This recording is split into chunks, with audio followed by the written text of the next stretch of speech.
Fala aí galera do bem, bem-vindos a mais um vídeo aqui do canal Papo Binário. Eu sou o Fernando Mercedes e esse eu amo, Análise de Malware Online. Essa é a aula 27 do curso de Análise de Malware Online.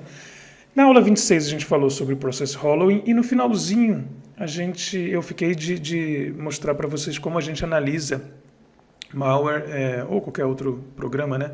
No caso do Windows, que cria múltiplas threads. Esse assunto ele é muito junto do assunto de injeção de processos, porque ao injetar, né, num outro processo, numa thread de outro processo, a gente está trabalhando com múltiplas threads de qualquer forma. Então, analisar código injetado vai exigir que nós analisemos código em múltiplas threads. E apesar desse termo, né, Process Injection e Thread e tal, por que isso tem a ver muito uma coisa com a outra? A verdade é que no Windows, né, quando a gente cria um processo, na realidade o que roda mesmo é uma thread desse processo. Mesmo que ele seja somente um processo e não seja multithreaded, né, ele tem pelo menos uma thread rodando. Então esse assunto ele vai estar sempre junto, né? Você nunca vai ficar livre, digamos assim, de thread no Windows, né? Então a função que dá o resume numa thread, né, que é um outro processo criado e injetado, é resume thread, não é resume process, por exemplo, porque não é o processo que roda, é a thread que roda. Então, por isso esse conceito está muito junto, né? Bom, carreguei ele aqui no meu debugger, né, x64DBG, como ele é de 32 bits, o x64DBG roda o x32DBG, sempre lembrando. E vamos lá, vamos debugá-lo, né? Eu tinha parado lá na resume thread, vocês viram na aula 26 que quando ele chama a resume thread aqui, né, depois ele cria a thread em modo suspenso lá, tem o suspended, né, aquela flag, depois ele escreve o código lá, depois ele seta o contexto da thread, né, thread set context, com a função, e por último ele dá um resume thread e a thread roda. Eu vou parar aqui, por exemplo, no set thread context. A gente viu essa função sendo chamada, né? Por que eu vou parar nela? Só quero mostrar para vocês de novo só um recap aqui, né? Só recapitulando. Dá um F9 aqui, parou. Beleza. Nesse momento, eu tenho esse processo rodando com esse PID, tenho um outro processo rodando que foi criado, né? Lembra que a gente viu com create process, né? Ele criou um outro processo com create process e nesse momento aqui, ele já escreveu tudo o que tinha que escrever na área de memória desse processo, como a gente viu na aula 26, e ele já está lá no ponto de getThreadContext, né, onde ele vai pegar o contexto dela, trabalhar, e depois tem o setThreadContext, e por último a resumeThread. Ele só sumiu aqui porque ele coloca esse carinha como oculto, né? Então isso é código do próprio malware, a gente depois pode botar ele de volta aqui à vista, mas tudo bem, é só porque esse Windows está configurado para não estar mostrando os ocultos, que é o padrão, os arquivos ocultos. Beleza, está parado aqui, então se a gente olhar no Task Manager aqui, a gente vai ver dois processos, né? Um que está rodando, o 5684, está aqui no contexto do debugger, e o outro é o 4432, né, que é o processo que foi criado aqui, tá vendo? A thread dele, né, principal está suspensa, esse é o status dele, e por isso ele não está rodando, né? E aqui a gente chegou a analisar a parte do código aqui que vai aqui, né, que chamou aqui a get thread context, né, e aqui tem o read virtual memory, e começa aquelas unmap view of section, lembra? Tudo que a gente analisou aqui, até o momento em que deixa eu colocar um breakpoint aqui na BP, ó, set thread context, vou dar um F9 para chegar lá de novo, ok, né? Vou voltar aqui para a parte do programa, está aqui, ó, set thread context, né? Ela continua suspensa, nesse momento já fez um monte de coisa, né? Já injetou tudo que queria, mas ainda não rodou, né? E no final, em algum momento, ele vai rodar aí, se a gente andar aqui, ó, a resume thread. Nesse ponto aqui, se a gente der um F8, a thread roda, né? E não é isso que a gente quer, a gente quer debugá-la, a gente quer ser capaz de debugar essa thread, né? Como é que a gente faz então? Bom, primeira coisa eu vou me ver livre do Task Manager, porque existe coisa muito melhor, no caso aqui, o Process Hacker, Para esse caso específico, eu posso vir aqui em View e ocultar os processos de outros usuários, porque eu estou rodando esse malware como meu usuário mesmo e tal. Então, só para deixar tudo mais simples, ver se está tudo certo, está tudo certo. E nesse momento aqui, eu tenho o meu debugger, o processo que é filho do debugger, né? E esse processo aqui que é filho desse outro, foi chamado por esse outro. É legal porque ele mostra essa estrutura em árvore, né? Então eu posso ver quem é quem. Além disso, tem as cores, né? Então se eu vier aqui em opções, highlighting, ele me mostra aqui como é que é o esquema das cores, né? E o cinza, ó, tá vendo? Processos suspensos, né? Threads e processos suspensos. Então eu sei que esse cinza aqui, né, está suspenso, não está rodando. Eu posso mudar as colunas aqui, colocar mais algumas coisas de meu interesse. Uma legal é esse bits. Se username aqui nesse caso não preciso, vou tirar. Description também, só porque é muito grande. Vou colocar aqui o bits do lado do CPU. Então eu sei que é um processo de 32 bits, né, e tem processo de 64, que esse Windows aqui é de 64, enfim. Beleza, né, nada super complicado. Legal, sabendo disso, então, agora eu quero ser capaz, né, de debugar esse processo aqui. Porque se eu der um F8 aqui, a gente já sabe, né, ele vai rodar e eu não vi isso acontecendo, né? Bom, primeiro, deixa eu fazer mais uma análise aqui, rapidinho, que é o seguinte. Vou reiniciar aqui o processo. Ele foi reiniciado, então aquele outro ficou órfão, por isso ele saiu da árvore, né? Porque a thread, o processo que foi criado, né, pela outra seção aqui, a gente não matou, então eu posso matar ele agora, que ele vai criar outro, né, de qualquer forma. E eu vou colocar um breakpoint só na set. Deixa eu apagar isso aqui todos. E eu vou colocar no BP na set thread context. Só para mostrar uma coisa. Uma coisinha legal. Ao colocar isso e rodar, beleza, a gente tem aqui os argumentos dela, né? Se a gente olhar na internet, na setThreadContext, né, o primeiro argumento dela é um ponteiro para uma estrutura chamada context, né? Então se eu chegar aqui nessa estrutura, se eu seguir aqui no dump, isso aqui porque a gente tem aqui é de trás para frente, né, os argumentos, e aqui eu tenho o argumento dela, né, o primeiro aqui. Nessa estrutura, isso aqui é uma estrutura context. Você fala, beleza, mas eu não sei o que ela significa, né? Ao olhar na internet, a gente pode simplesmente googlar aqui, né, set thread context. Vamos lá, set thread context. Eu aceito Microsoft, aceito tudo que você quiser. Vamos lá.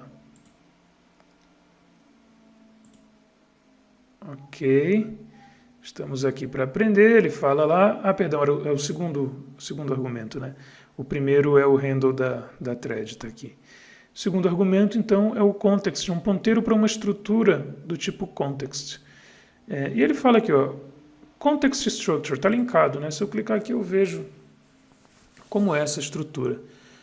Bom, aqui ele me jogou para o ARM64, o que é talvez um problema, mas eu posso ver, é um bugzinho aqui da documentação, eu diria, né?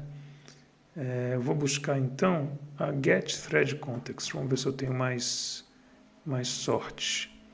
Porque a get também, ela vai retornar uma estrutura desse tipo, né? Não, na verdade ela recebe um ponteiro para preencher. Talvez ele esteja linkado para o lugar certo.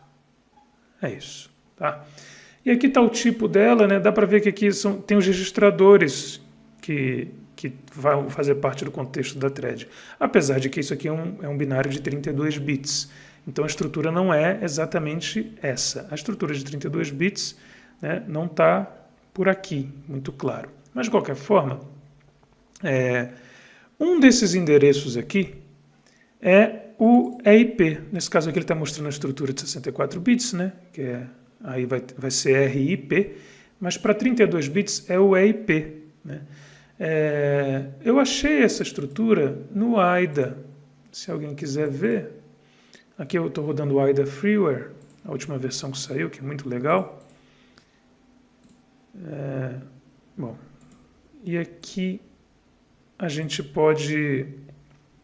Ele dá um monte de erro, porque esse binário está completamente packeado, né? Roda um monte de coisa, não tem problema, todos esses erros aí. E o que a gente pode fazer aqui é vir em Type Libraries, que são as bibliotecas, né, de SDK e tal, com as definições de estruturas e tudo que o AIDA colocou para esse binário, que nesse caso ele não colocou nenhuma. A gente pode dar um Insert aqui para inserir, e eu vou colocar essa aqui do Windows XP, tá vendo que é de 32 bits.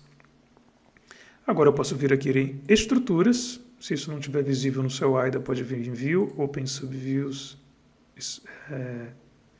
cadê? Structures, Shift F9. E aqui eu dou um Insert, também pode ser botão direito, aqui, né? E colocar aqui, ó, Add Structure Type, que é a tecla Insert. Add Standard Structure, vamos olhar as estruturas padrão, e eu venho aqui em Context, olha lá, e dou um Enter. Aí eu dou um clique nela, venho aqui também, e ele até fala aqui para mim que se eu quiser expandir, né, é o numpad mais, que é esse unhide aqui. O botão direito também pode ser aqui, e dá um unhide, aqui a gente vê a estrutura. Essa é a estrutura para o Windows XP 32 bits, pelo menos. Eu não tenho certeza se é essa utilizada no Windows 7 que eu estou, aliás, no Windows 10 que eu estou, para processos de 32 bits. Mas ela é similar, né?